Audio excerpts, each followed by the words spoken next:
శుక్లాంబరధరం విష్ణుం సస్వర్ణం చతుర్భుజం ప్రసన్నవదనం ధ్యాయేత్ సర్వవిఘ్నోపశాంతయే అని స్వామివారికి నమస్కారం చేసుకుని మన మహాభారతంలో ఆది పర్వలో సంభవ ఉపపర్వలో 111 అధ్యాయంలో కొంత దూరం చూసుకున్నాము.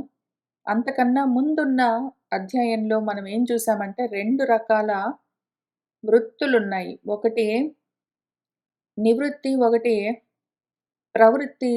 2 కూడా నివృత్తి మార్గం వైపుకి తీసుకెళ్లేవే. 2 సువృత్తులే, 2 స్వవృత్తులే అని చూసుకుంటూ వచ్చాము. ఒకటి సన్యాస మార్గము, ఒకటి వానప్రస్థము. సన్యాసంలో ఏ విధంగా ఏమి ఆచరించాలి, వానప్రస్థంలో ఏ విధంగా ఏమి ఆచరించాలి అని చూపించారు మన వ్యాసుల వారు. చాలా స్పెసిఫిక్గా డీటెయిల్డ్గా చెప్పారు. ఆయా ఆశ్రమాలని మనము ఒకవేళ అనుష్ఠానం చేయాలని కోరుకుంటే ఏం చేయవలసి ఉంటుంది అని మనం తెలిసి చెయ్యాలి. ఎందుకు అంటే ఆ ఆశ్రమంలో ఏం చెయ్యాలని తెలియకుండా చేస్తే ఊరికినే బాహ్య ఆడంబరంలాగా ఉంటుంది. ఇంకా ఊరికినే సన్యాసాశ్రమంలో ఇటువంటి వస్త్రాలు కట్టుకోవాలి, ఇటువంటి భోజనం తీసుకోవాలి, వానప్రస్థంలో ఇటువంటి వస్త్రాలు ఇక్కడ ఉండాలి, ఇంతవరకు ఉంటాయి. కానీ యాక్చువల్గా ఆచరించవలసినవి ఏంటి, సాధించాల్సింది ఏంటి అనేది తెలుసుకోవాలి. తెలుసుకోకుండా చేస్తే ఊరికే ఆడంబరాల్లాగా ఉంటాయి అవి. అందుకని చూసుకున్నాం మనం జాగ్రత్తగా. ఈ 2 ఎంత దూరం మనము చూసుకున్నా, ఎంత జాగ్రత్తగా అర్థం చేసుకున్నా, ఎంత ఆచరించాలని మొదలుపెట్టినా గూడా అసలు ఆచరించడం చాలా కష్టము. కానీ ఆచరిస్తే కూడా చివరి దాకా వెళ్తే కూడా మనకొచ్చేది ఎంతవరకు అంటే వైరాగ్యం వరకు. ఘనమైన వైరాగ్యాన్ని ఇవ్వగలవు ఆ 2 ఆశ్రమాలు. సన్యాస వానప్రస్థ ఆశ్రమాలు 2 గొప్ప వైరాగ్యాన్ని మనకు కల్పించగలవు. అంతవరకే వస్తుంది. ఆ తర్వాత మాత్రం మళ్ళీ జ్ఞానము సాధించి తీరవలసిందే. ఆ ఆశ్రమాల్లో ఉంటూనే ఏ ఆశ్రమమైనా సరే 4 ఆశ్రమాల్లో గృహస్థాశ్రమం దగ్గర నుంచి బ్రహ్మచర్య, వానప్రస్థ, సన్యాసం మరి ఏ ఆశ్రమంలో ఉన్నా సరే జ్ఞానంతో కలుపుకునే చెయ్యాలి వాటిని. జ్ఞానం లేకుండా సన్యాసాశ్రమమైనా సరే, వానప్రస్థమైనా సరే 2 ఫలించవు.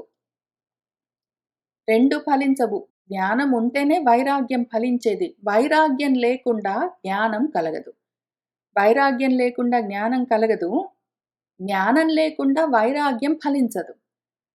కాబట్టి ఆ విషయాన్ని మన వ్యాసుల వారు ఇక్కడ మహాభారతంలో చూపిస్తూనే మళ్ళీ మనకు భాగవతంలో ఇక్కడ ఈ పైన అధ్యాయంలో ఏవేవి చెప్పారో, పాండువు చెప్పిన మాటలుగా మనకేమి చూపిస్తూ వచ్చారో, ఇక్కడ మన పాండురాజు 7వ శ్లోకం దగ్గర నుంచి 110వ అధ్యాయంలో నేను ఒక గొప్ప సువృత్తిని అనువర్తిస్తాను అంటూ 7వ శ్లోకం దగ్గర నుంచి కొన్ని చెప్పాడు.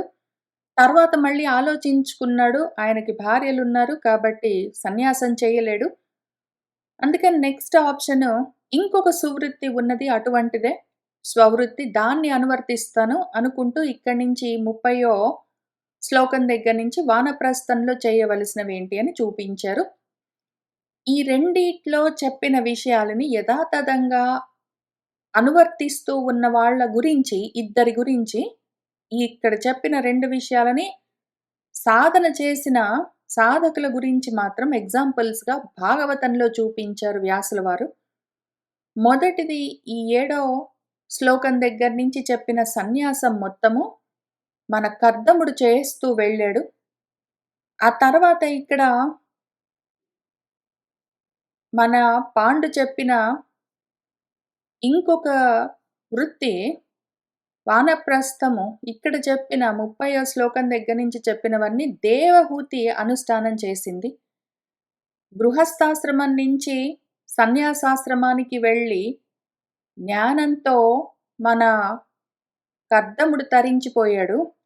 గృహస్థాశ్రమం నుంచి వానప్రస్థానికి వెళ్ళి జ్ఞానంతో దేవహూతి తరించిపోయింది. అయితే ఈ 2 మార్గాల గురించి తెలుసుకుని, ఆలోచించుకుని వానప్రస్థం చేస్తానని నిర్ణయించుకున్న మన పాండురాజు, దాన్ని మాత్రం ఆచరించగలిగాడు. కానీ జ్ఞానం లోపించడం వల్ల ఆయన ఇక్కడికే ఆగిపోవలసొచ్చింది. ఈ విషయం మాత్రం మనము జాగ్రత్తగా చూసుకోవాలి. ఏమేమి ఉండాలి? ఉత్తక వైరాగ్యంతోటి మాత్రమే మోక్షం రాదు. జ్ఞానం ఉండాల్సిందే. జ్ఞానము దానంతట అది రాదు. వైరాగ్యం ఉండి తీరాల్సిందే. ఈ కనెక్షన్ తెలియాలి. వాటిని ఎట్లా మనం సాధించాలి అని తెలియాలి. దాని గురించిన ఆలోచన ఉండాలి. వైరాగ్యం కనీసం ఎంతో కొంత సాధించొచ్చు. అదసలు చాలా కష్టం. చాలా కష్టం. చాలా కష్టం. కానీ దాన్ని మించి ఉంటుంది జ్ఞానార్జన. అదింకా కష్టము. అది ఎంత కష్టమంటే ఇక్కడ మన ఋషులే వాళ్ళు ఆచరిస్తూ ఉన్న వాళ్ళే. తపస్సాచరిస్తూ ఉన్నారు అంటే వైరాగ్య సాధన చేసుకుంటూ ఉన్నవాళ్ళు. జ్ఞాన సాధన చేసుకుంటూ ఉన్నవాళ్ళు. ఎందుకు అంటే వాళ్ళు ఋషులు. ఋషులు గాబట్టి రుచ్యతి గచ్చతి అని వాళ్లకు జ్ఞానాన్ని సాధించిన వాళ్ళు అని ఋషి అన్న పదానికి అర్థమే ఉన్నది. కాబట్టి వాళ్ళు జ్ఞానార్జన చేస్తూ ఉన్నవాళ్ళు. కాబట్టి వాళ్ళు ఋషులు.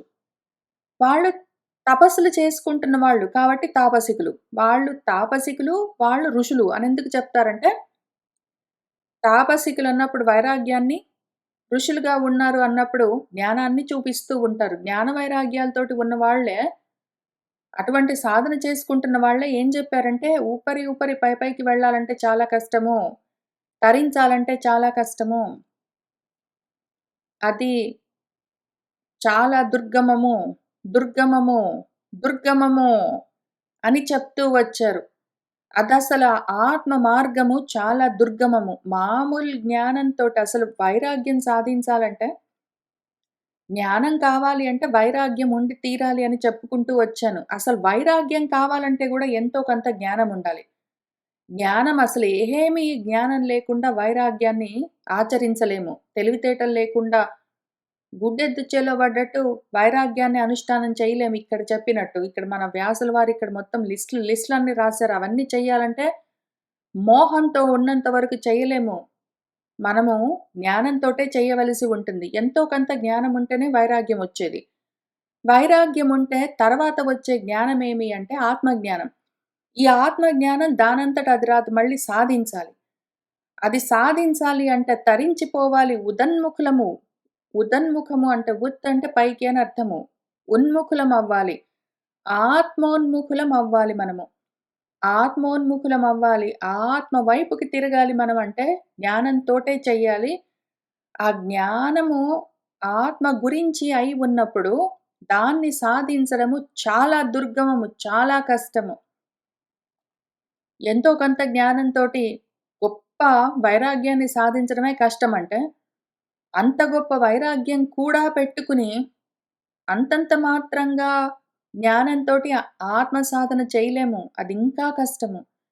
అసలు ఆ స్థితి ఎటువంటి వాళ్ళకు గూడా దురాసదము. ఆ ఆత్మస్థితి చేరడానికి అంత సులువైంది గాదు. చాలా గహ్వరమైన, దుర్గమమైన మార్గమది జ్ఞాన మార్గము. అయితే ఆ మార్గాన్ని ఆయన పట్టుకోవలసి ఉన్నది. నువ్వు ఆ మార్గం పట్టుకో అంటే ఈయనకర్థమైందేమి మన పాండుకు, మోక్ష మార్గాన్ని కాకుండా ఆయన ధర్మ మార్గాన్ని పట్టుకుంటున్నాడిప్పుడు.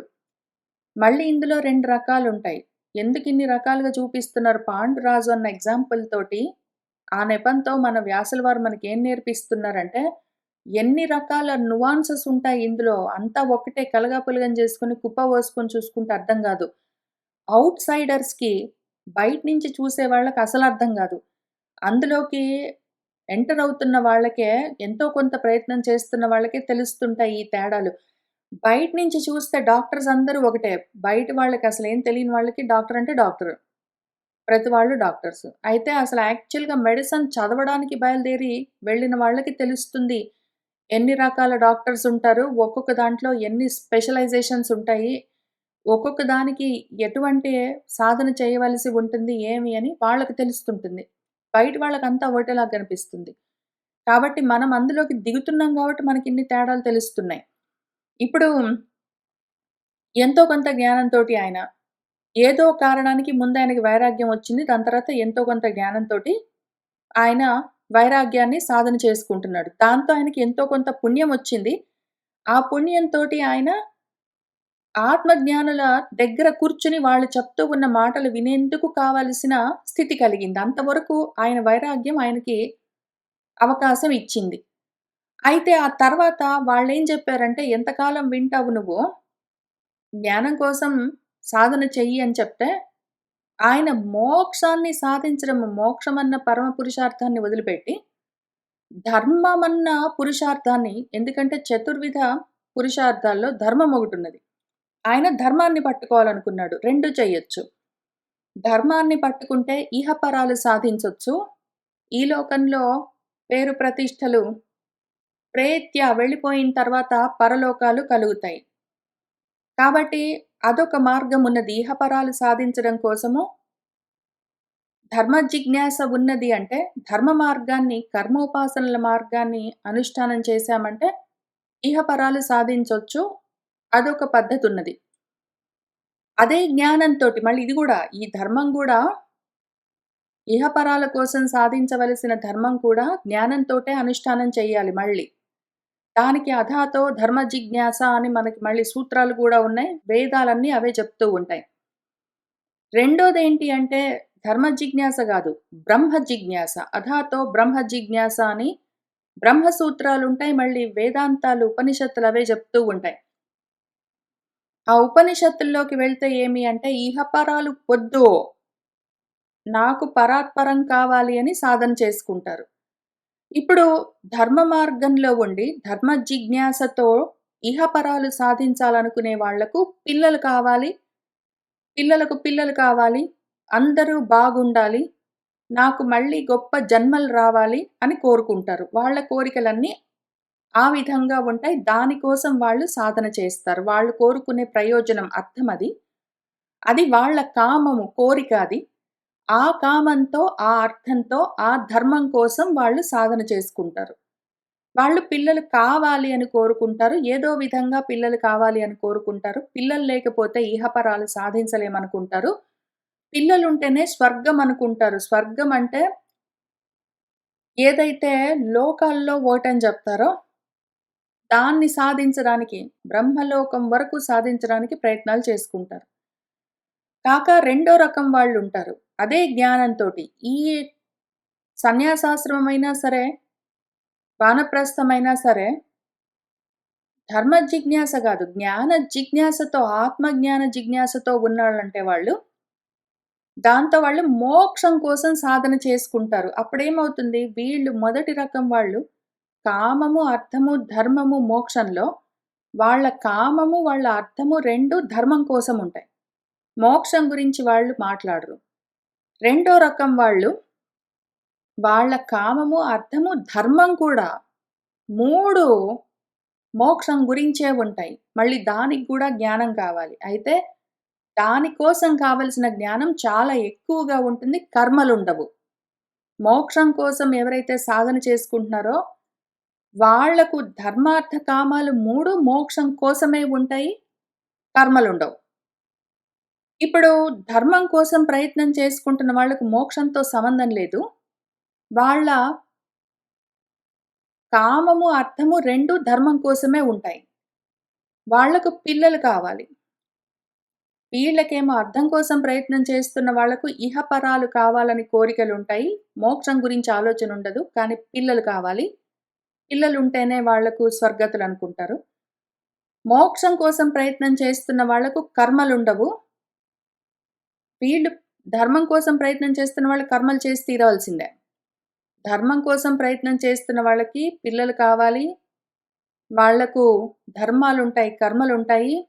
వాళ్ళకి మోక్షం గురించి కాదు. వాళ్ళ మోక్షం ఎంతసేపు అంటే, ఇక్కడి నుంచి వెళ్ళిపోయిన తర్వాత గొప్ప జన్మలు కావాలని కోరుకుంటారు. అటువంటి మోక్షాలుంటాయి వాళ్ళకి. ఆ మొత్తం మోక్షం కూడా ఇక్కడిక్కడే ఉంటాయి వాళ్ళకి.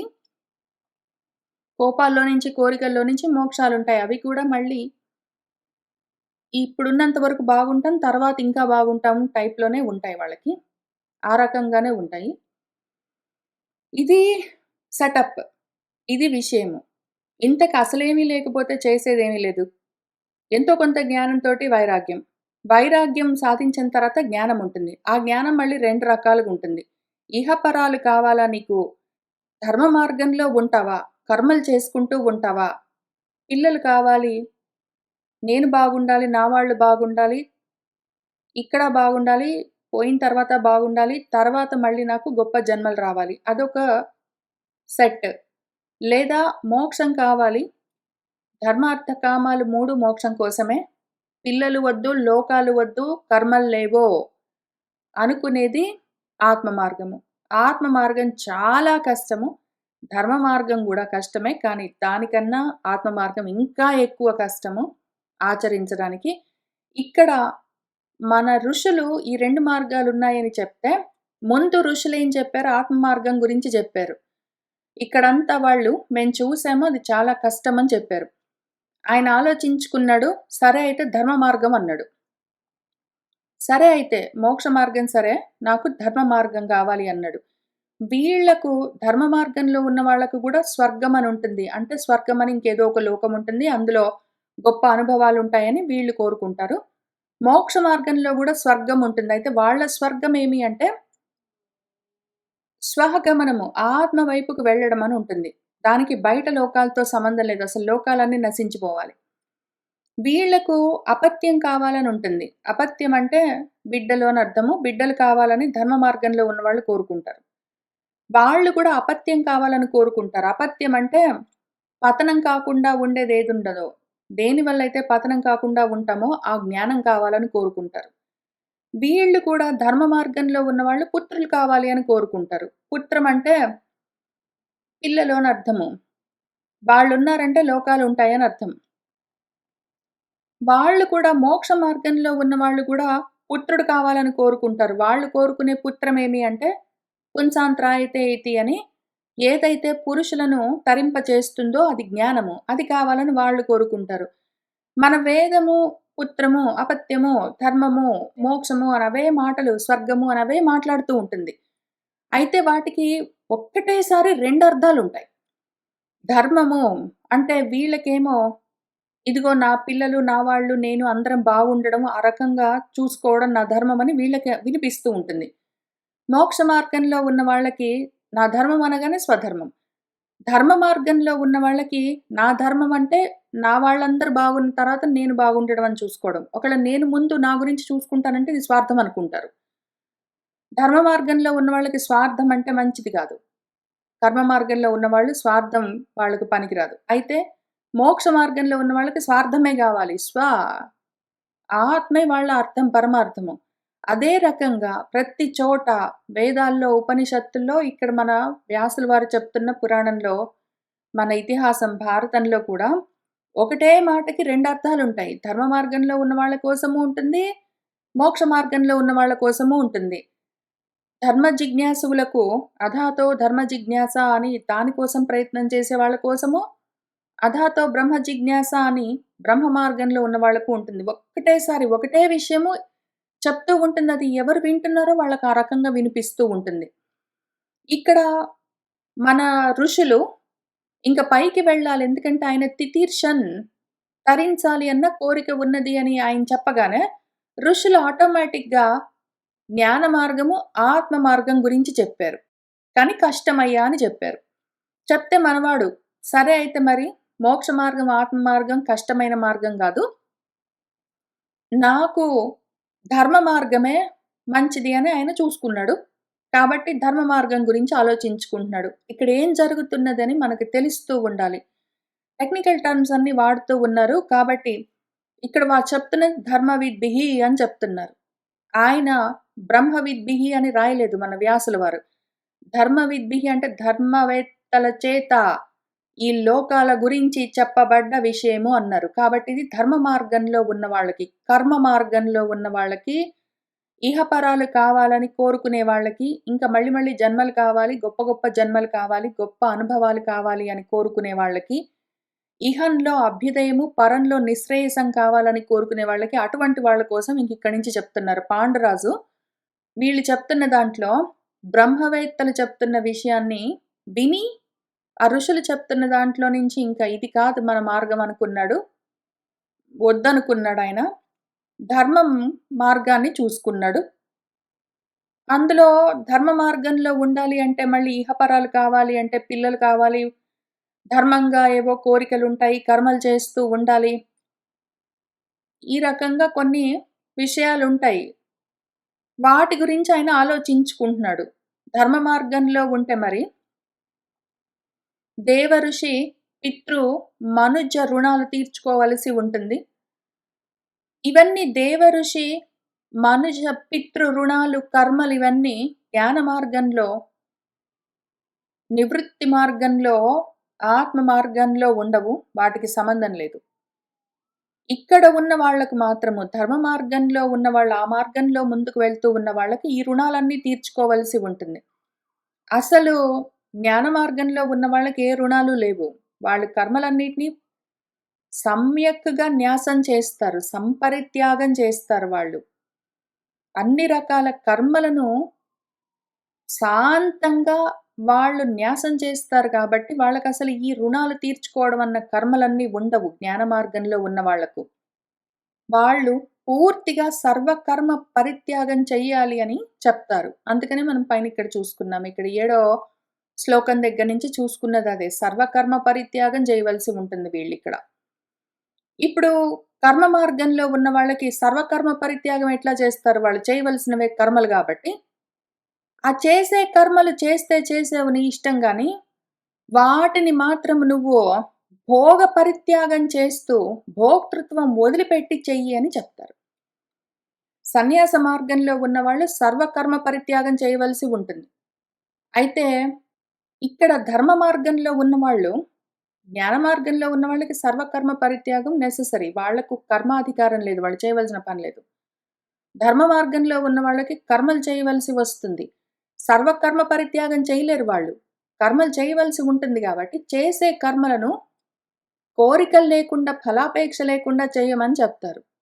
అందుకని ఇక్కడి నుంచి ఈయన ధర్మ మార్గం చూసుకుంటున్నాడు కాబట్టి, ఆ మార్గంలో ఉండాలని కోరుకునే వాళ్ళ కోసం చెప్పబడుతూ ఉన్న విషయాలు. ఇంత దూరం మనం ఎందుకు చెప్పుకున్నామంటే, ఇక్కడి నుంచి వింటున్న వాళ్ళలో ఎవరైనా ధర్మ మార్గంలో ఉన్నామని అనుకున్న వాళ్ళు వినండి.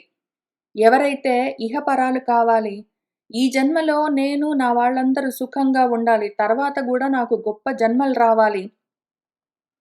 ఇక్కడ ఉన్నంత వరకు నేను అభ్యున్నతితో ఉండాలి. పుత్ర పౌత్రాభివృద్ధితో, ధనధాన్యాభివృద్ధితో, దీంతో దాంతో వీటన్నిటితో సుఖంగా, సంతోషంగా ఉండాలి. నా వాళ్ళందరూ బాగుండాలి. తర్వాత ప్రేత్య వెళ్ళిపోయిన తర్వాత నాకు నిశ్రేయసం కావాలి. గొప్ప లోకాలు కలగాలి. అనంతమైన లోకాలుండాలి. గొప్ప అనుభవాలుండాలి. గొప్ప జన్మలు కావాలి అని ఈ రకంగా కోరుకున్న వాళ్ళు ఇవన్నీ వింటూ ఉండండి. ఇక్కడి నుంచి నేను చెప్తూ ఉన్నవి. ఇవి కాదు నాకవసరం లేదు. నేను ధర్మ మార్గం గాదు. నాది జ్ఞాన మార్గము. నేను బ్రహ్మజ్ఞాన మార్గం, ఆత్మజ్ఞాన మార్గంలోకి వెళ్ళదలుచుకున్నాను. నాది ఈ మార్గం గాదు అని ఎవరైతే తెలుసుకున్నారో, ఎవరైతే జ్ఞాన మార్గంలో ఉండాలని అనుకుంటున్నారో, వాళ్లకు ఇక్కడి నుంచి నేను చెప్పబోతున్నది అవసరం లేని విషయము. ఊరికినే వినండి ఇన్ఫర్మేషనల్. కానీ దీన్ని ఆచరించవలసింది గాదు. చెప్పబడుతున్నది మీకోసం కాదు. ధర్మ మార్గంలో ఉన్న వాళ్ళ కోసమే ధర్మవేత్తలు చెప్తూ ఉన్న విషయము. ధర్మ జిజ్ఞాసువులకు ఆ ధర్మ మార్గాన్ని తెలిసిన వాళ్ళు చెప్తూ ఉన్న విషయాలు. జ్ఞాన మార్గంలో ఉన్నవాళ్ళు ఊరికినే వింటే వినండి. కానీ మీకోసం కాదు. ఇప్పుడు ఆయనేం చెప్తున్నాడంటే, పిల్లలు లేకపోతే స్వర్గద్వారం తెరుచుకోదు గదండీ! మరి నాకేమో పిల్లలు పుట్టే అవకాశం లేదు. పితృదేవ ఋషి మనుజ రుణాల్లో చాలా భాగం తీర్చుకున్నాను. పితృ రుణం తీర్చుకోవాలంటే నాకు పిల్లలు లేరు. ఇప్పుడేం చెయ్యాలి నేను?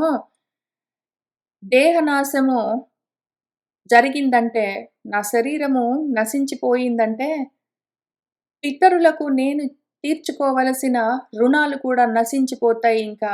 ఇది నిజం గదా! మరి నాకేమో పిల్లలు లేరు. పిల్లల కోసం నేనేం చెయ్యాలిప్పుడు? మా నాన్న అనపత్యంగా ఆయన వెళ్ళిపోయినప్పుడు, అపత్యం కావాలని మా నాయనమ్మ, మా వాళ్ళందరూ ప్రయత్నం చేసి ఏ విధంగా మమ్మల్ని కన్నారో మా నాన్న కోసము, ఆ విధంగానే నేను గూడా ప్రయత్నం చేసుకుంటాను అంటే ఇంక ఆ తాపసికులు అంతకన్నా ముందు చెప్పిందెవరు? ఋషులు చెప్పారు. వాళ్ళు ఆ ఋషులు ఈయనకిక్కడ చెప్తూ వచ్చారు.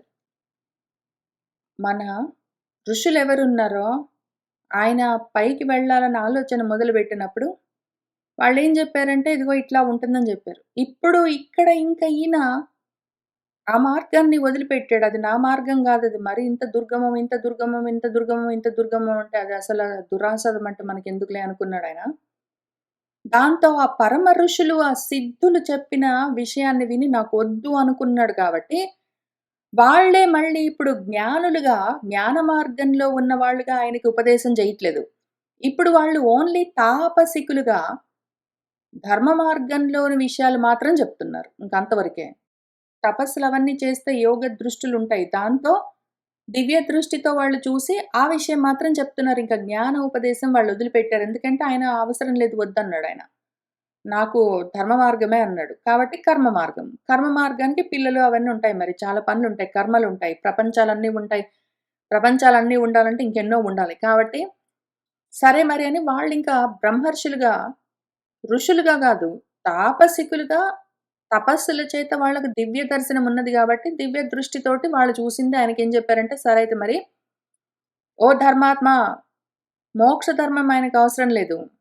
ఆయన ఓన్లీ ప్రాపంచిక ధర్మాల గురించి, ఇహపరాల గురించి, లోకాల గురించి మాట్లాడుతున్నాడు గాబట్టి ధర్మాత్మ అని నన్ను పిలిచారు వాళ్ళు.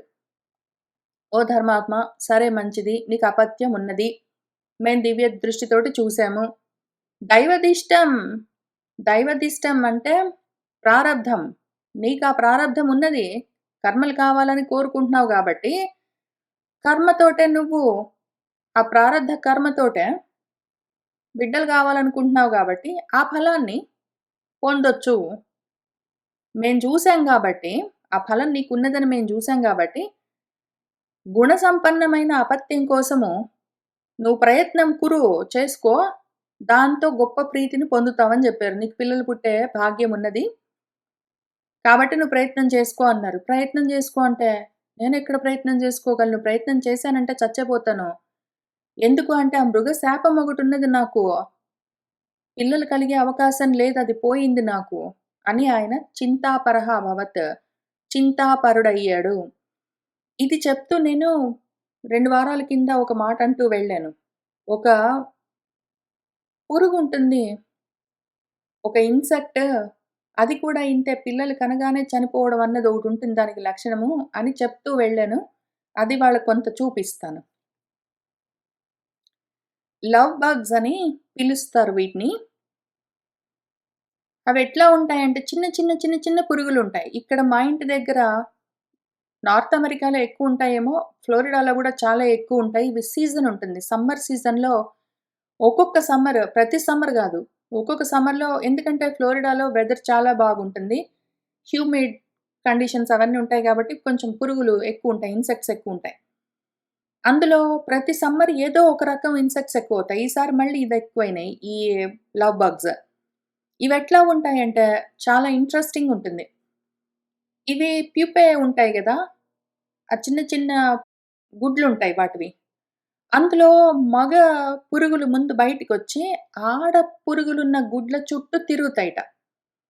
ఆ తర్వాత ఆడ పురుగులు లవ్ బగ్స్‌లో ఆడ పురుగులు బయటికొచ్చిన తర్వాత, ఇంక వెంటనే they start mating like this. కలుస్తాయి. అట్లనే ఉంటాయి. అవి అట్లనే కలిసే ఎగురుతాయి, కలిసే అన్నం తింటాయి, కలిసే తిరుగుతాయి. ఇంకా వదలడం అన్నది ఉండదు. అట్లా కలిసే ఉంటాయవి. అట్లా ఒకటో, రెండో రోజుల తర్వాత ఆ ఆడ పురుగుకి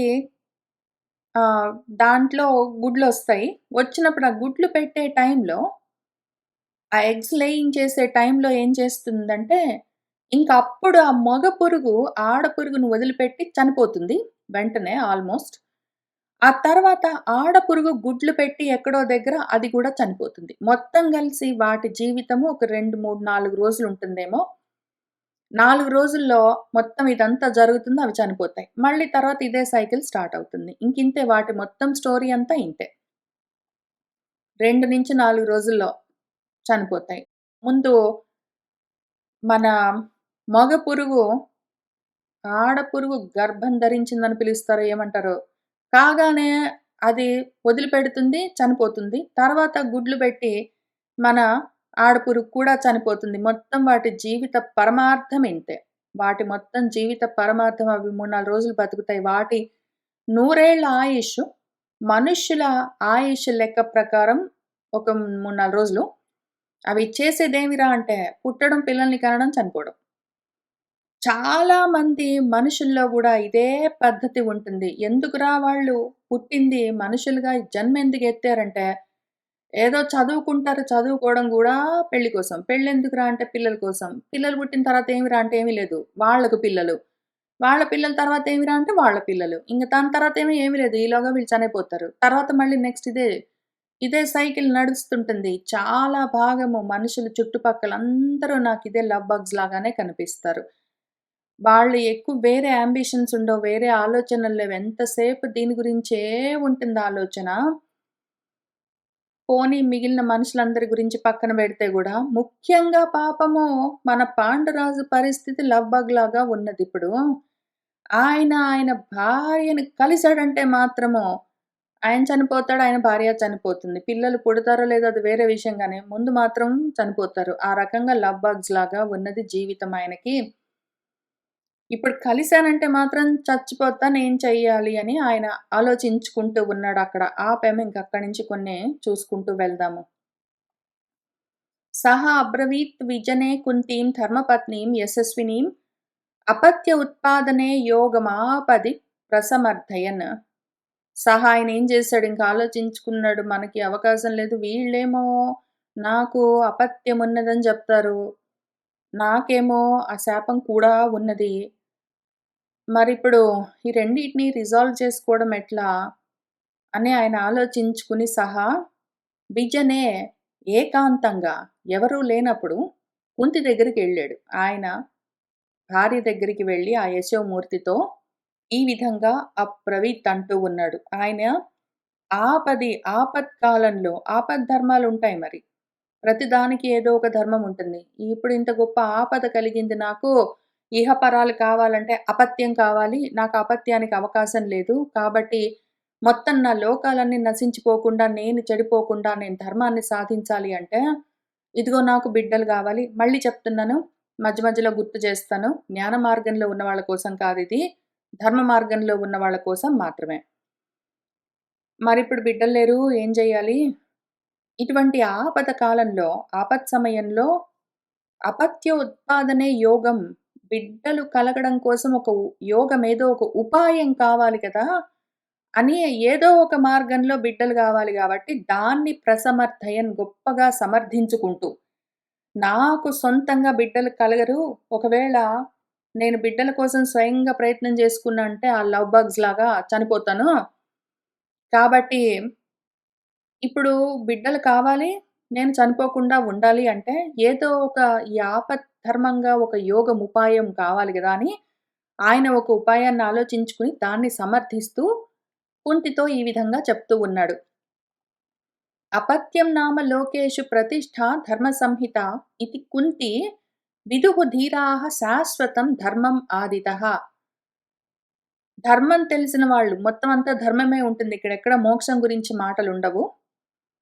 కాబట్టి జ్ఞాన మార్గంలో ఉన్నవాళ్ళు ఊరికనే వినండి.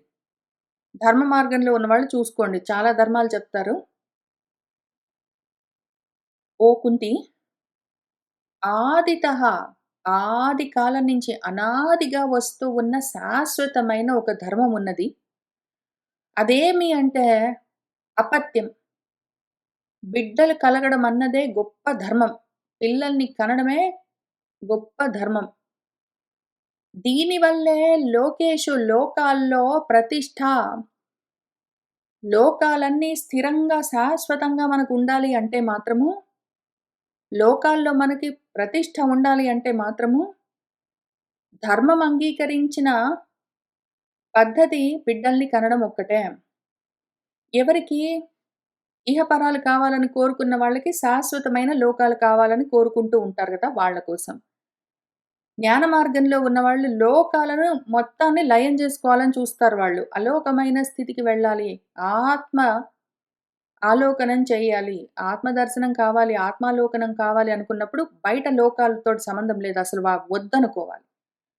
అయితే ధర్మ మార్గంలో ఉన్న వాళ్ళకి లోకాలు కావాలనుకుంటారు గాబట్టి, లోకాలు కావాలనుకుంటే దానికి ప్రతిష్ఠ, స్థిరమైన స్థితి ఎట్లా వస్తుందంటే బిడ్డల వల్లే. ఇతి అని ధీరాహ విదుహు. జ్ఞానులంటూ ఉంటారు. ఏ జ్ఞానము? ధర్మజ్ఞానం తెలిసిన వాళ్ళంటారు. ఆత్మజ్ఞానులు గాదు.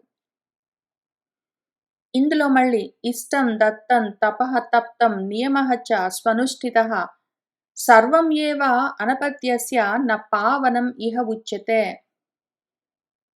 ఎవరైనా సరే ఎన్ని ఇష్టాపూర్తులు, ఎన్ని యాగాలు చేసినా సరే, ఎన్ని దానాలు దత్తం చేసినా సరే, ఎన్ని తపస్సులు తపించినా సరే, ఎంత గొప్పగా అనుష్ఠిస్తూ ఉన్న నియమాలతో ఉన్నవాడైనా సరే, సర్వం ఏవ మొత్తం అన్నీ గూడా వాడు చేసే యజ్ఞాలు, యాగాలు, పూజలు, దానాలు, తపస్సులు, నియమాలు, వ్రతాలు అన్నీ గూడా అటువంటి అపత్యం లేని వాడికి పావనం నహ ఉచ్యతే.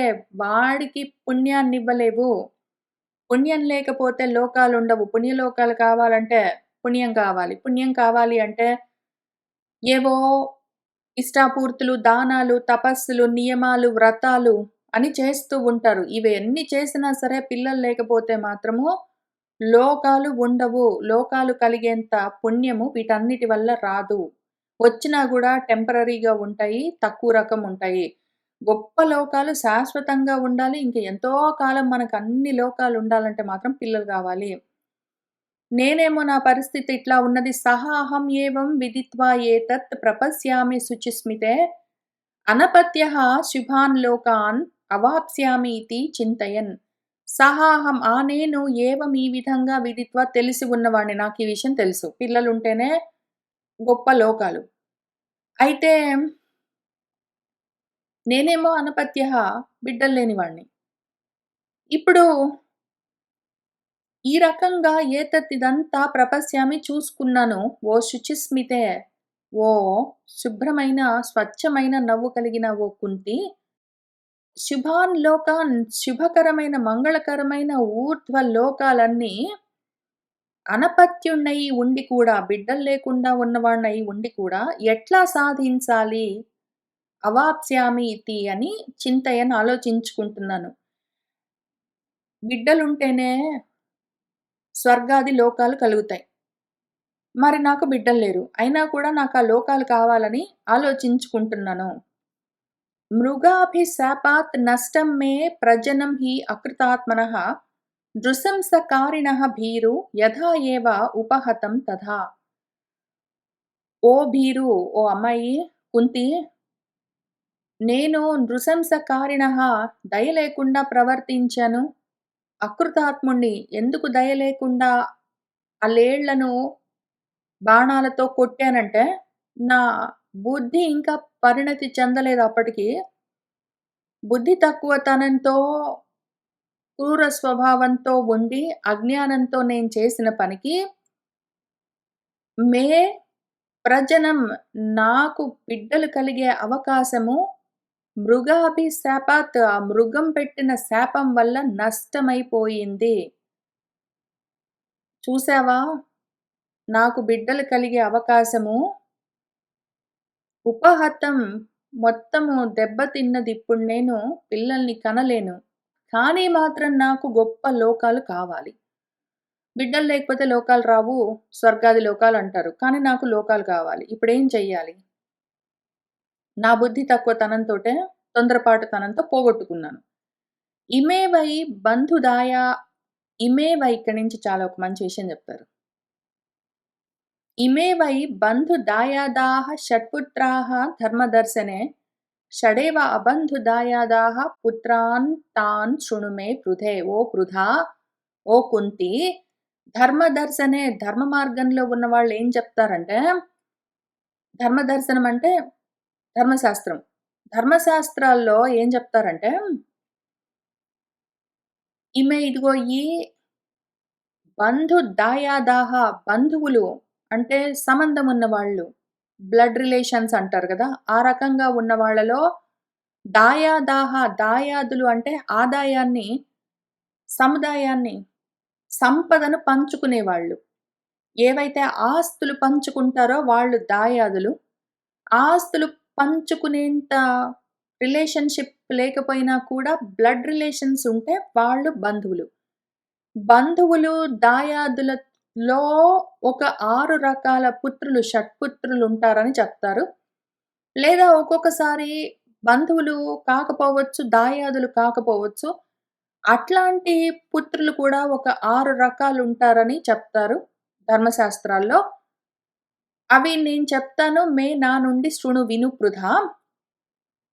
ముందు ఈ 28వ పద్యంలో 6 రకాల పుత్రులు మన బంధువులలో, మన దాయాదులతో మనకు కలిగిన వాళ్ళు.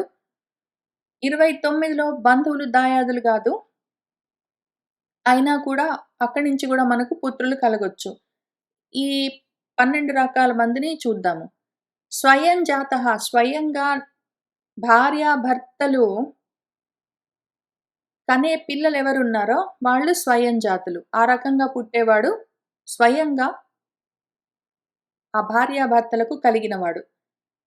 వాళ్ళు కాక తర్వాత ప్రణీతః దత్తత తెచ్చుకున్న వాళ్ళు. ఎవరైనా సరే బంధువుల్లో మనకు తెలిసిన బంధువుల్లో, మనకు తెలిసిన దాయాదుల్లో ఎవరైనా తెలిసిన వాళ్ళుంటే, వాళ్లకు పిల్లలు ఉన్నప్పుడు ఆ పిల్లల్ని మనకి దత్తతగా ఇస్తే అటువంటి వాడు ప్రణీతుడు, దత్తపుత్రుడు. వాడు కూడా కొడుకే మళ్ళీ. ఇప్పుడు భార్యాభర్తల్లో భర్తకి ఒకవేళ బిడ్డలు కలిగే అవకాశం లేకపోతే, అప్పుడు దత్తత తీసుకుంటే గూడా ఆ పిల్లవాడు ఆ తండ్రికి కొడుకు. కాక పరిక్రీతః కొనుక్కుంటే డబ్బులిచ్చి బంధువుల్లో, దాయాదుల్లో పిల్లలున్నారు. ఆ పిల్లల్ని దత్తతకి ఇవ్వట్లేదు గానీ, డబ్బులిచ్చి కొనుక్కోవచ్చు. ఆ రకంగా కొనుక్కోబడ్డవాడు కూడా పరిక్రీతుడు కూడా కొడుకే. ఈ రకంగా వీళ్ళు ముగ్గురయ్యారు. తర్వాత నాలుగో రకంగా వీడు కూడా కొడుకే ఎవరంటే పౌనర్భవః. ఒక భార్య, ఒక భర్త ఉన్నారు. అయితే ఆ భార్య తర్వాత ఇంకొక ఆయన్ని పెళ్లి చేసుకున్నదనుకోండి. ఆ ఇంకొక ఆయన్ని పెళ్లి చేసుకుంటే ఆయనకి, ఆమెకు ఒకవేళ కొడుకు పుడితే, ఆ కొడుకు ఈ మొదటి భర్తకు కూడా కొడుకే. వాడిని పౌనర్భవుడు అని పిలుస్తారు.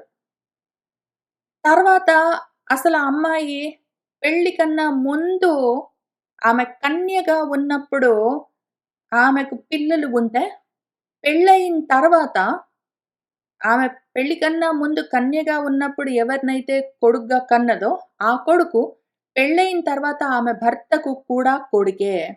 అప్పుడు వాడు కానీనుడు. ఆ తర్వాత స్వైరిణి ఒకవేళ ఒక భార్య, ఒక భర్త ఉన్నారు.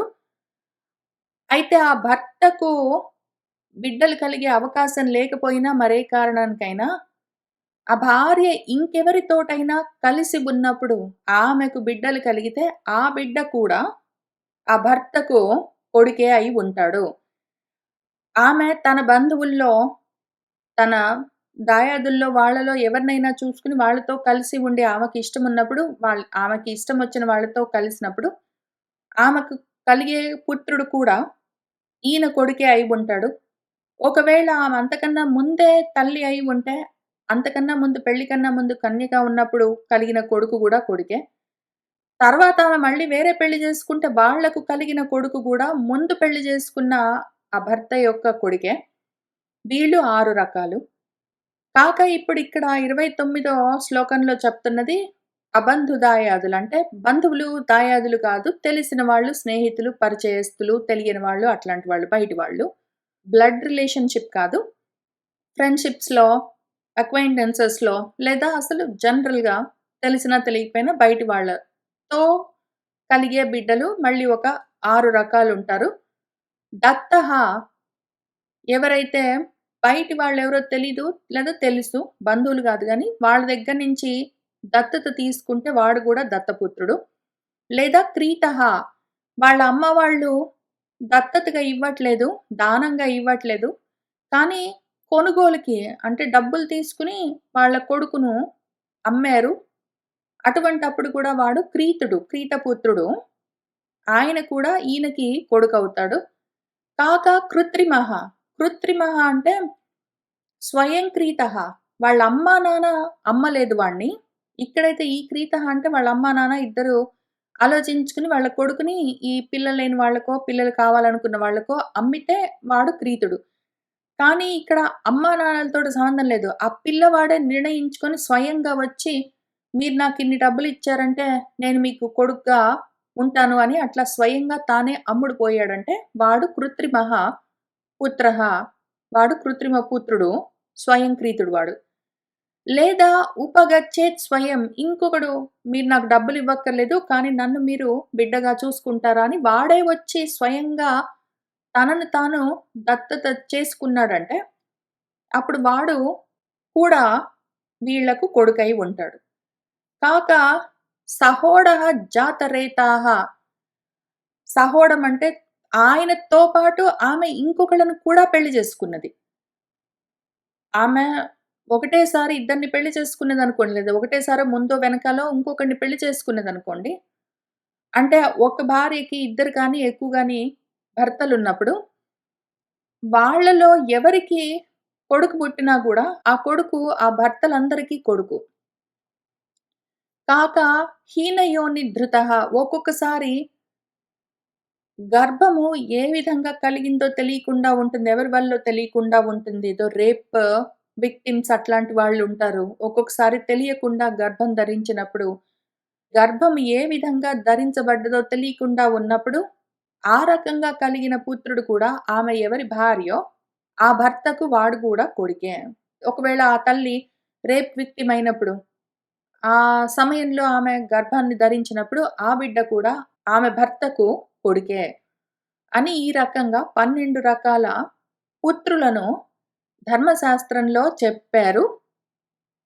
పూర్వతమ అభావే మత్వా లిప్సేత వై సుతం ఉత్తమాత్ అవరాహ పుంసః కాంక్షంతే పుత్రం ఆపది. పూర్వతమ అభావే ముందు స్వయం జాతుడు. స్వయం జాతం సొంతంగా బిడ్డల్ని కనడానికి కోరుకుంటారు. ఒకవేళ అభావే అది కుదరకపోతే ఇంకప్పుడు వాళ్ళు ఉత్తమాత్ అవరాహ పుంసః పుత్రం ఆపది కాంక్షంతే. ఇంక తర్వాత చెప్పిన మార్గాల్లో ఏదో ఒక మార్గంలో బిడ్డల్ని కోరుకుంటూ ఉంటారు. అవకాశం ఉంటే స్వయంగా బిడ్డల్ని కనడమో, లేకపోతే దానంగా తీసుకుని దత్తత తీసుకోవడమో, లేదా కొనుగోలు చేయడమో, ఇంక లేకపోతే తర్వాత ఏవైనా సరే, ఏ విధంగా అవకాశం ఉంటే ఆ విధంగా బిడ్డలు కావాలని కోరుకుంటారు. ఎందుకంటే బిడ్డలు ధర్మ మార్గంలో రిక్వైర్మెంట్. బిడ్డలుంటేనే స్వర్గాది లోకాలు ఊర్ధ్వ గతులు కలుగుతాయని చెప్తారు గాబట్టి వాళ్ళు ఇన్ని రకాలుగా ప్రయత్నం చేసుకోవచ్చు. మరి బిడ్డలుంటేనే ఊర్ధ్వగతులుంటాయి, గొప్ప లోకాలుంటాయన్నప్పుడు మరి బిడ్డలు కలిగే అవకాశం లేనప్పుడేం చేస్తారు? లేనప్పుడేం చేస్తారంటే మరి ఎన్ని మార్గాల్లో అయినా బిడ్డల్ని మన శాస్త్రము, ధర్మశాస్త్రము అంగీకరించింది. బిడ్డ అసలు లేకుండా పోయే అవకాశమే లేదు. ఇక్కడ అసలు చెప్పలేదు గానీ, ఇంకా కొన్ని చోట్ల వేరే చోట్ల ఏం చెప్తారు? అన్నం పెట్టినవాడు, రక్షించినవాడు, ప్రాణదానం చేసినవాడు, వస్త్రదానం చేసినవాడు, ఈ రకంగా ఎవరు చేసినా వాళ్ళందరూ గూడా తండ్రులే అని మనకు ఇంతకు ముందు మన శకుంతల ఉపాఖ్యానంలోనే చెప్పారు మళ్ళీ. ఎన్ని రకాలుగానైనా తల్లులు, తండ్రులు అవ్వచ్చు. ఎందుకు అంటే తల్లిదండ్రులు అవుతేనే బిడ్డలు ఉంటేనే వాళ్ళు లోకాలు పొందుతారు. స్వర్గాది లోకాలని జెప్తారు గాబట్టి బిడ్డలు ఎన్ని రకాలుగా అయినైనా కలుగుతారు. ఎవరైనా బిడ్డలే. ఎవరినైనా బిడ్డలుగా చూసుకోవచ్చు అని మన ధర్మశాస్త్రం చెప్తుంది. ఇక్కడ అన్నం పెట్టిన వాళ్ళు, చదువు చెప్పిన వాళ్ళు, వస్త్రదానం చేసిన వాళ్ళు, రక్షించిన వాళ్ళు అటువంటి వాళ్ళని మన పాండురాజు చెప్పలేదు. అసలు యాక్చువల్‌గా ఆయన భార్యకు కలిగే బిడ్డల మీద ఆయన ఫోకస్ చేస్తున్నాడు. ఆయనకు అవకాశం లేదు గానీ, ఆయన భార్యలకు బిడ్డలు ఏ విధంగా కలుగుతారు, ఏ మార్గమైనా పర్వాలేదు. ఎందుకంటే స్వయం జాతః అయ్యేటట్టు లేదు గాబట్టి, కుదరదు గాబట్టి, మిగిలినవన్నీ మిగిలిన 11 మార్గాలు అవకాశం ఉన్నదని ఆయన చూసుకుంటున్నాడు. ఆమెతోటి చెప్తున్నాడు. అపత్యం ధర్మఫలదం శ్రేష్టం విందంతి సాధవః ఆత్మశుక్రాతపిర్పృధే మనుః స్వయంభువః అబ్రవీత్. సాధవః సాధువులేం చెప్తారంటే, వాళ్ళు ఏమి వింతంతి తెలుసుకుంటారంటే, అపత్యం ధర్మఫలదం శ్రేష్టమైన ధర్మఫలాన్ని ఇచ్చేది అపత్యం బిడ్డలే. ఎంత గొప్ప తపస్సులు చేసినా, పూజలు చేసినా, హోమాలు చేసినా, దానాలు చేసినా, త్యాగాలు చేసినా, ఎన్ని చేసినా సరే వాటన్నిటిని మించి గొప్ప ధర్మఫలాన్నిచ్చేది, శ్రేష్టమైన ధర్మఫలాన్నిచ్చేది అపత్యమే కాబట్టి, ఓ పృథా! ఈ విషయం గురించి మన స్వయంభువ మనువు గూడా అబ్రవీత్ చెప్పాడు. ఆయనేమన్నాడంటే, ఆత్మసుక్రాత్ తనకు స్వయంగా తన సొంత వీర్యం వల్ల కలిగిన బిడ్డల దగ్గర నుంచి మొదలుబెట్టి, చెప్పబడ్డ ఈ 12 రకాల బిడ్డలే అపత్యమే. దానివల్ల గొప్ప ధర్మఫలం కలుగుతుంది అని ఆయన ధర్మశాస్త్రంలో చెప్పాడు. మన ధర్మశాస్త్రంలో అని మన పాండు చెప్తూ, తస్మాత్ ప్రహేష్యామి అద్య త్వాం హీనః ప్రజననాత్ స్వయం సదృశాత్ శ్రేయసః వా త్వం విద్ధి అపత్యం యశస్విని. ఓ యశోమూర్తి, ఓ వృధా కుంతి, తస్మాత్ కాబట్టి అద్య ఇప్పుడు ప్రజననాత్ స్వయంగా పిల్లల్ని కనడానికి హీనః ఆ అవకాశం లేనివాణ్ణి నేను త్వాం నిన్ను ప్రహేష్యామి ఈ కోరిక కోరుతున్నాను. ఇట్లా చెయ్యమని అడుగుతున్నాను. ఈ పని అప్పజెప్తున్నాను. ఈ రకంగా స్వయంగా నాకు కలిగే అవకాశం లేదు. ఆయనెందుకో మరి దత్తత తీసుకోవడం గురించి, ఏదో కొనుగోలు చేయడం గురించి ఆలోచించుకోవట్లేదు. ఎందుకో తెలియదు మరి. నువ్వే బిడ్డల్ని కను అని ఆమెకు ఆ పని అప్పజెప్తున్నాడు. త్వం నువ్వేం చెయ్యి అంటే, సదృశాత్ నాకు నీకు తగిన వాడి నుంచో శ్రేయసః లేదా నాకన్నా గొప్పవాడు. నా వంటి వాడు గాని, నాకన్నా గొప్పవాడు గాని, అటువంటి వాళ్ళని చూసుకుని, అటువంటి వాడి ద్వారా అపత్యం విద్ధి బిడ్డను పొందవలసి ఉంటుంది నా కోసము అని చెప్పాడాయన. చెప్తూ శృణు కుంతి కథాం చ ఇమాం శారదండాయనీం ప్రతి యా వీరపత్ని గురుభిః నియుక్త అపత్య జన్మని. ఓ కుంతి, ఇమాం కథాం శృణు, ఒక కథ చెప్తాను విను. శారదండాయని అని ఒక తల్లి ఉన్నది. ఆమె వీరపత్ని. అయితే ఒకానొక సమయంలో గురుభిః పెద్దల చేత నియుక్త ఈ విధంగా అపత్య జన్మని బిడ్డల్ని కనడం గురించి నియోగించబడ్డది. పెద్దలు చెప్తే ఆమె బిడ్డల్ని కనవలసి వచ్చింది. ఆమె వీరపత్ని గాబట్టి భర్త చనిపోయి ఉంటాడు. శారదండాయిని అన్న ఆమె గురించి చెప్తాను విను. పుష్పేణ ప్రయతా స్నాతా నిసి కుంతి చతుష్పథే వరయిత్వా ద్విజం సిద్ధం హుత్వా పుంసవనే అనలం కర్మణి అవసితే తస్మిన్ సా తేన ఏవ సహ అవసత్ తత్ర త్రీన్ జనయామాస దుర్జయాదీన్ మహారథాన్. ఆమె ఓ కుంతి, పుష్పేణ ఆమె ఋతుస్నాతయై ఋతుకాలంలో స్నానం చేసి నిసి రాత్రిపూట ప్రయత బయలుదేరింది. చతుష్పథే ఒక 4 రోడ్ల కూడలిలో పుంసవన వ్రతంలో అనలం హుత్వా అగ్నిని ఆరాధించి ఒక సిద్ధుణ్ణి ఒక ద్విజుణ్ణి వరయిత్వా వరించి సా ఆమె అదే పుంసవన వ్రతంలో అదే కర్మలో అవసితే ఉంటూ తేన ఏవ ఆయనతో సహా కలిసి అవసత్ నివసించింది కొన్నాళ్ళు.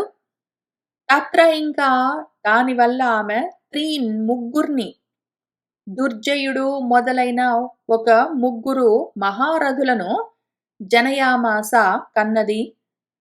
కాబట్టి తథా త్వమపి కళ్యాణి బ్రాహ్మణాత్ తపసాధికాత్ మన్నియోగాత్ యత క్షిప్రం అపత్య ఉత్పాదనం ప్రతి. అట్లానే త్వమపి నువ్వు కూడా ఓ కళ్యాణి, ఓ మంగళమూర్తి, బ్రాహ్మణాత్ ఒక బ్రాహ్మణ్ణి చూసుకుని తపసాధికాత్ తపస్సులతో గొప్ప ఆధిక్యతను సాధించిన వాడు, గొప్ప తపస్సు కలిగిన ఒక బ్రాహ్మణ్ణి చూసుకొని, మన్నియోగాత్ నేను చెప్పాను గాబట్టి నా కోసము క్షిప్రం వెంటనే అపత్య ఉత్పాదనం ప్రతియత బిడ్డల్ని కనడం గురించి ప్రయత్నం మొదలుపెట్టు అని ఆయన చెప్పాడు. అప్పుడు మన కుంతి ఏమన్నదంటే అని మన వైశంపాయనుల వారు మనకు చెప్తున్నారు. ఏవముక్తా మహారాజా కుంతి పాండుమభాషత కురూణాం వృషభం వీరం తదా భూమిపతిం పతిం. మీ విధంగా ఓ మహారాజా జనమేజయ మహారాజా, ఆ కుంతి ఆమె భర్త చెప్పిన మాటలను విని మళ్ళీ ఆమె ఆ పాండుతో, ఆమె పతి ఆమె భర్త పాండురాజు, భూమిపతి ఆయన రాజు, వీరుడు, కౌరవుల్లో శ్రేష్ఠుడు, ఆయనతో ఆమె భర్తతో ఆమె ఈ విధంగా అభాషత అన్నది. ఆమె ఏమన్నదంటే, నమాం అర్హసి ధర్మజ్ఞ వక్తుం ఏవం కథంచన ధర్మపత్నీం అభిరతాం త్వయి రాజీవలోచన. ఓ ధర్మజ్ఞుడా, ధర్మం తెలిసినవాడా, మాం నాతో ఏవం ఈ విధంగా వక్తుం అనడానికి కథంచన ఏమాత్రం నార్హసి తగినవాడివి కాదు. ఈ విధంగా నువ్వు మాట్లాడడానికి వీల్లేదు. త్వయి నీపైనే అభిరతి కలిగి ఉన్నాను. నువ్వే నాకు చాలా ఇష్టము. నువ్వంటే నాకు చాలా ఇష్టము. నిన్ను వదిలిపెట్టి నేను ఇంకెవరి దగ్గరికో వెళ్ళి బిడ్డల్ని కనే ప్రశ్న లేదు. ధర్మపత్నిని నీకు. నువ్వంటే ఇష్టమై ఉన్నదాన్ని. ఓ రాజీవలోచన, పద్మాల వంటి కన్నులున్నవాడా, ధర్మం తెలిసినవాడా, ఈ విధంగా నువ్వు నాతో మాట్లాడొద్దో. నేను పోయి ఇంకొకళ్ళతోటి బిడ్డల్ని కనే ప్రశ్న లేదు. త్వమేవ తు మహాబాహో మయి అపత్యాని భారత వీరా వీర్యోపపన్నాని ధర్మతః జనయిష్యసి.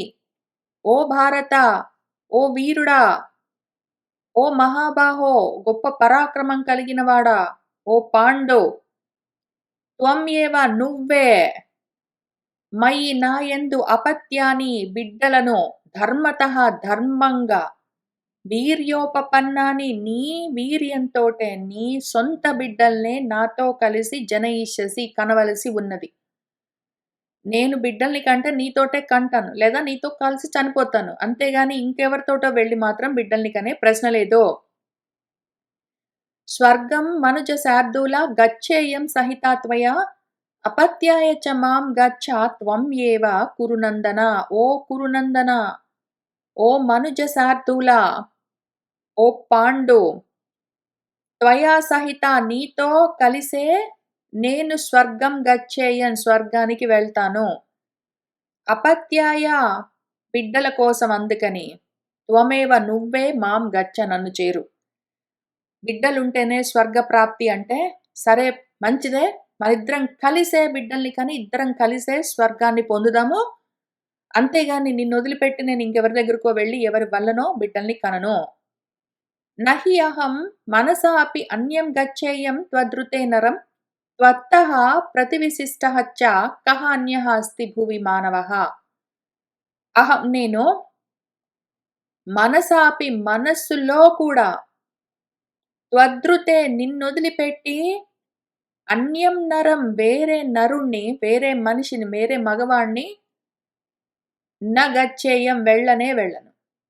నిన్ను వదిలిపెట్టి మనసులో కూడా ఇంకే మగవాణ్ణి చేరను.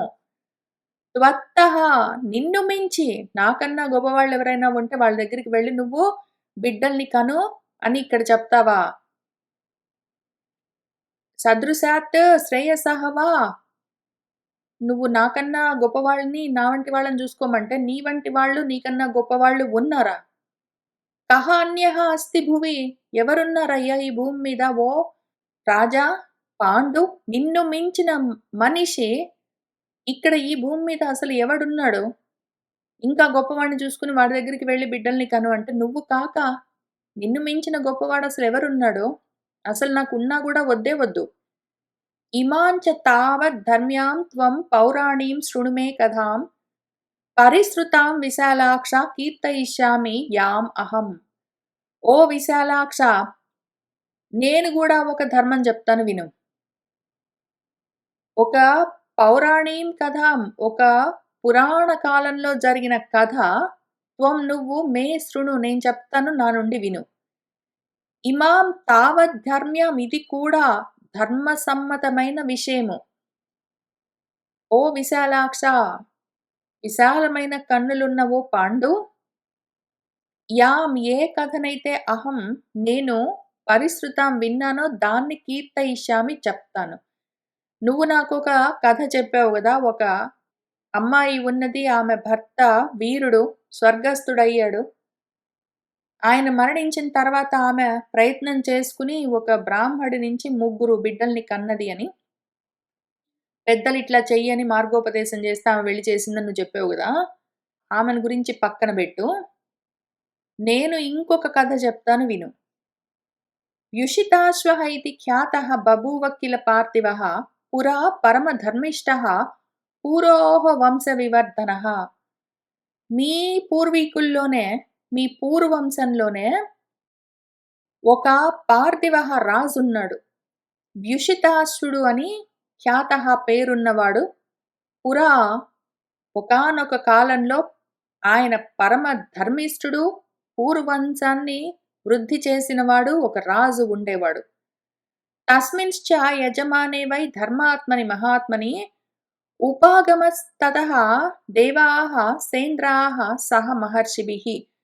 ఆయన యజమానిగా ఉండి ఆ ధర్మాత్ముడు, ఆ మహాత్ముడు చేస్తూ ఉన్న యజ్ఞయాగాలకు దేవతలు ఇంద్రుడితో సహా, మహర్షులతో సహా వచ్చేవారు. అటువంటి ధర్మాత్ముడు అన్ని యజ్ఞాలు అంత ధర్మంగా ఆచరించాడు.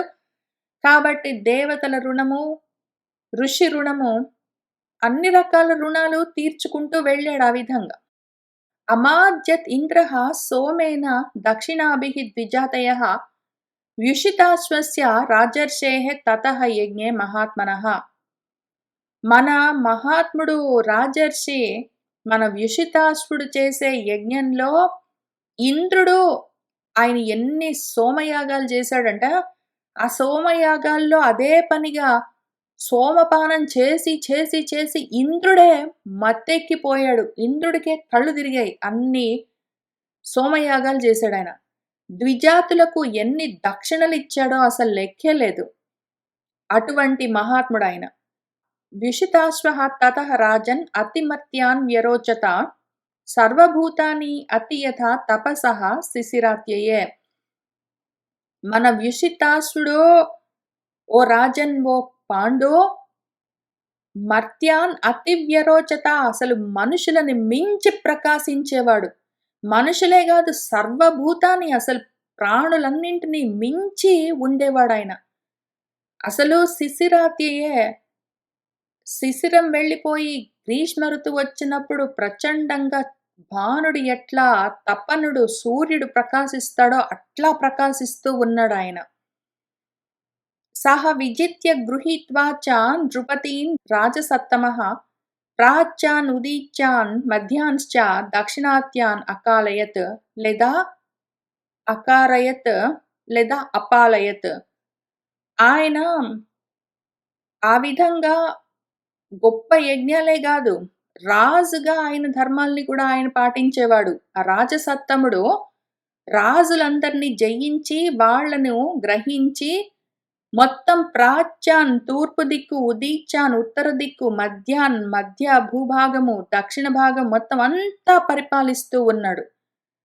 అశ్వమేధే మహాయజ్ఞే వ్యుషితాశ్వః ప్రతాపవాన్ బభూవ సహ హి రాజేంద్రః దశనాగ బలాన్వితః. మహాయజ్ఞాలు, అశ్వమేధాలు ఆయన ఎన్ని చేశాడో మన వ్యుషితాశ్వుడు, ఆ ప్రతాపవంతుడు. ఆ విధంగా సోమయాగాలు చేస్తే ఇంద్రుడే పాపము ఆ సోమపానాలు చేసి చేసి చేసి మత్తెక్కిపోవాల్సి వచ్చేది. ఆయన రాజులను జయించి జయించి జయించి ఇంక ఎన్ని అశ్వమేధాలు చేశాడంటే, అసలు ఆ ప్రతాపవంతుడు అంత ప్రతాపంతో రాజుల్ని జయించి తెచ్చిన డబ్బులతో అశ్వమేధాలు చేస్తే, అసలు ఆయన దశనాగ బలంతో ఉన్నాడు. 100 ఏనుగుల బలంతో ఉన్నవాడిగా కనిపించేవాడు. అప్యత్ర గాథాం గాయంతి యే పురాణవిదః జనాః వ్యుషితాశ్వః సముద్రాంతాం విజిత్య ఇమాం వసుంధరాం అపాలయత్ సర్వవర్ణాన్ పితా పుత్రాన్ ఇవ ఔరసాన్. ఇంకా ఆయన గురించి పురాణవేత్తలు, జనులు గాథలు గాథలుగా గానాలు జేసేవాళ్ళు. సముద్ర పర్యంతమైన ఈ భూమిని మొత్తాన్ని జయించి మన విషితాసుడు ప్రజలను తన ఔరస పుత్రులుగానే పరిపాలిస్తున్నాడు కదా! అని అందరూ ఆయన గురించి గొప్పగా చెప్పుకుంటూ ఉండేవాళ్ళు. యజమానః మహాయజ్ఞైః బ్రాహ్మణేభ్యः దదౌ ధనం అనంతరత్నాని ఆదాయ ఆజహార మహాక్రతూన్ సుషావచ బహూన్ సోమాన్ సోమసంస్థాః తథాన చ. ఆయన యజమానిగా ఉంటూ మహాయజ్ఞాలను ఎన్నో చేశాడు. బ్రాహ్మలకు ఎంతో ధనాన్ని దానం చేశాడు. అనంతమైన అంతులేని రత్నాలను తీసుకుని ఆయన గొప్ప గొప్ప క్రతువులను చేశాడు. ఎన్నో సోమయాగాలు చేస్తే ఆ సోమయాగాల్లో ఆ సోమాలను పిండుతూ ఆయన ఆ యాగాలను ఎంతో విస్తరింపచేశాడు. ఎన్ని చేశాడో. ఆసీత్ కాక్షీవతి చ అస్య భార్య పరమసమ్మత భద్రా నామ మనుష్యేంద్ర రూపేణ అసదృశీ భువి. ఈయనకు అస్య భార్య ఒక భార్య ఉన్నది. పరమసమ్మతమైనదామె. కక్షివతుడు అన్న ఒక రాజుకి కూతురు ఆమె కాక్షివతి. ఆమె పేరు భద్ర. ఓ మనుష్యేంద్ర పాండు, రూపంలో ఈ భూమిలో ఆమెకు సాటి రాగలిగిన వాళ్ళు లేరు. కామయామాసతు తౌ తు పరస్పరం ఇతి శృతిః సహ తస్యాం కామసమ్మత్తః యక్ష్మాణం సమపద్యత. తౌ వాళ్ళిద్దరూ పరస్పరము ఒకళ్ళ పైన ఒకళ్ళకి కామము కోరిక కలిగి ఉన్నారు అని శృతి చెప్తూ ఉంటారు. వాళ్ళిద్దరికీ ఒకళ్ళ పైన ఒకళ్ళకి ఎంతో ప్రేమ, ఎంతో కోరిక. ఈలోగా సహా ఆయన తస్యాం కామసమ్మత్తః ఆమెతో కూడి ఉన్నవాడే, ఆమె మీద ఎంతో ప్రేమ, కోరిక అవన్నీ. అయితే ఆయన యక్ష్మాణం సమపద్యత, ఆయనకు టీబీ వచ్చింది. ఆయనకి కూడా ట్యూబర్క్యులోసిస్ వచ్చి ఆ క్షయ వ్యాధితో ఆయన చనిపోయాడు. ఇంతకు ముందు గూడా వీళ్ళకి అట్లానే జరిగింది. పాపము మన విచిత్ర వీర్యుడు కూడా క్షయ వ్యాధితోటే చనిపోతేనే వీళ్ళందరూ మళ్ళీ మన వ్యాసుడికి పుట్టారు. ఇప్పుడు ఈయనకు గూడా అదే ప్రాబ్లము. ఆ టీబీ తోటే అప్పటికి ఇంకెందుకో మరి మందులు కనిపెట్టలేదు. ఆమె మీద ఎంతో కామం ఉండేది. ఆయన ధర్మంగా రాజ్యాన్ని పాలన చేసేవాడు. యజ్ఞాలన్నీ ధర్మంగా చేస్తూ ఉండేవాడు. ధర్మాలన్నీ చేస్తూ ఉన్నాడు పాపము. ఆ ధర్మాల్లోనే కర్మలు చేస్తూ చేస్తూ క్షయ వ్యాధితో మరణించాడు. ఇప్పుడు మళ్ళా ఆమె భార్యకి బిడ్డలు లేరు. ఆయనకు గూడా బిడ్డలు లేరు. ఆయన చనిపోయిన తర్వాత గూడా ఇంకా ఆయనకి ఇంకా ఇహపరాలు లేకుండా ఉంటాయి. ఇహం ఆయనకి ఎట్లైనా ఇట్లా ఉన్నది. పరంలో మాత్రం లోకాలుండవు. ఏం చెయ్యాలి అని. పైగా ఆ తల్లికి గూడా బిడ్డలు గావాలి. మరెందుకు ఆయన బతికున్నంత వరకు వాళ్ళకి బిడ్డలు కలగలేదు. ఇప్పుడు ఈ ప్రాబ్లమ్ ఉన్నది. దాని గురించి ఏం జరిగింది అని మన కుంతి తర్వాత కథంతా చెప్తుంది. తర్వాత మన పాండు ఏమంటాడు, వాళ్ళిద్దరు ఏ రకంగా మాట్లాడుకుంటున్నారు. వాళ్ళిద్దరు మాట్లాడుకుంటున్నారు అన్న నెపంతో మన వ్యాసుల వారు మనకి ధర్మం ఏం నేర్పిస్తున్నారు ఏమి అని వచ్చేవారం మళ్ళీ కలిసి కూర్చొని చదువుకుంటూ ముందుకు వెళ్దాం. ఇవాళకి ఇక్కడికి ఆపుతాను. సర్వం శ్రీకృష్ణ పరబ్రహ్మ పాదార విందార్పణమస్తు.